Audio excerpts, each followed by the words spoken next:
All right, let's jump right in. We hear it all the time, right? That AI is here to make everything faster, cheaper, more efficient. But what if that's not the whole story? Today, we're going to unpack a really counterintuitive idea, the automation paradox. I mean, this is the question, isn't it? The one that's kind of lurking in the back of everyone's mind. As these machines get unbelievably smart, are we just writing ourselves out of the equation? It's a totally fair question, but it might be pointing us in the completely wrong direction. And boom, there it is. This is the idea at the heart of everything we're talking about today. It just flips the whole script. It suggests that far from making our best people redundant, this new wave of AI is actually going to make them more valuable, more essential than ever before. So, this big idea, it actually has a name. And while it might feel brand new because of AI, it's been around for a while. It's called the automation paradox.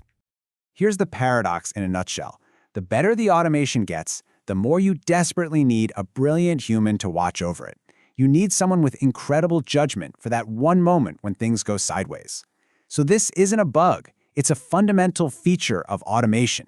It creates this intense need for high-level skills. It doesn't get rid of them.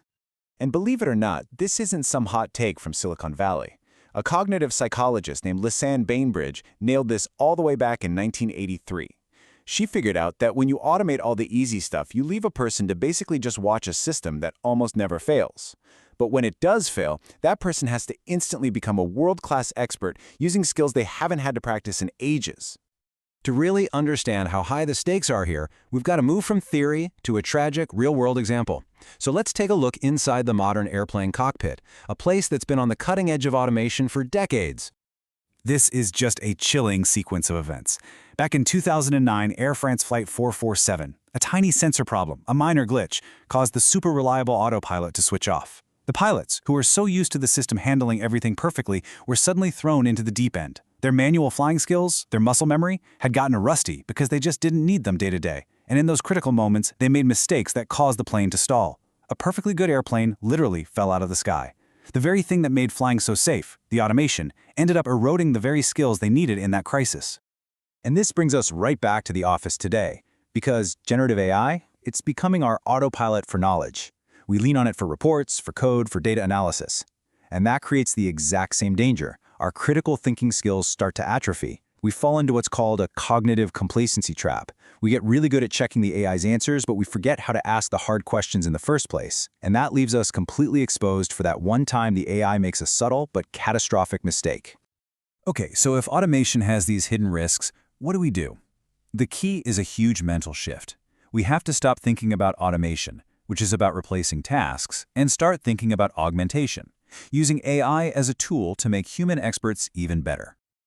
You can really see this shift when you break skills down. Look, on one side, you have the stuff AI is great at automating, like basic data collection. Fine. But the real magic, the real value, happens in the other two columns. You've got augmentation, where humans and AI work together, and then you have those uniquely human skills, things like telling a story with data or building trust with the client. That's where the future is. That's where we need to be investing. And it's not just a gut feeling. The data is screaming this at us. A McKinsey report projects that by 2030, the demand for social and emotional skills is going to leap by almost 25%. And at the same time, the need for high-level tech skills is going to explode by over 50%. The message couldn't be clearer. The skills that make us human are actually becoming our most valuable professional assets. So, does investing in people and these skills actually pay off? You bet it does. Look at Microsoft. They rolled out a massive digital skills program for their people, and the result? A staggering 35% jump in productivity. It just goes to show, investing in your people isn't some soft, feel-good expense. It directly drives performance. Okay, so developing our skills is one huge piece of the puzzle, but it's not enough. We also have to design our actual systems in a way that keeps humans in charge. And that brings us to a super important idea, the human-in-the-loop model. So how does this actually work? Well, it's actually a pretty elegant loop. The AI does all the heavy lifting, plowing through routine tasks. But it's also smart enough to know what it doesn't know. So when it hits a weird edge case or a really high-stakes decision, it automatically flags it and sends it up to a human expert. That person then uses their judgment, their context, their creativity, all the stuff the machine lacks to make the final call. And the best part? That decision gets fed back into the system, making the AI smarter for next time. It's a true partnership. And having this kind of human oversight is just non-negotiable. It's how we catch and correct hidden biases in AI models. It's how we ensure accuracy when the stakes are incredibly high, like in medicine or finance. It's how we deal with brand new situations the AI has never seen before. And maybe most importantly, it's how we build real, lasting trust in these new tools. All right, we've talked about the paradox, the skills we need, and how to govern the tech. So let's bring it all home. What should you, as a leader, be doing about this, like right now? It really boils down to 4 key things. First, you have to audit your AI systems. Find the breaking points. Where is that human judgment absolutely critical? Second, work with HR to completely redesign jobs around this new human-machine team. Third, you've got to build a culture where learning isn't just an annual training, it's just what you do. And finally, and this is so important, put your governance in place from day one. Don't wait for something to go wrong. So at the end of the day, the big takeaway is this. This isn't a battle between humans and machines. The future isn't about choosing one over the other. The real goal, the true competitive advantage, lies in fusing the incredible scale and speed of machines with irreplaceable human wisdom. And that brings us to the final question, the one for you to take back to your team. Just think about it.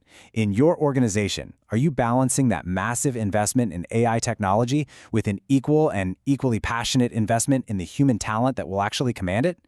Because as we've seen, one without the other just isn't a winning strategy.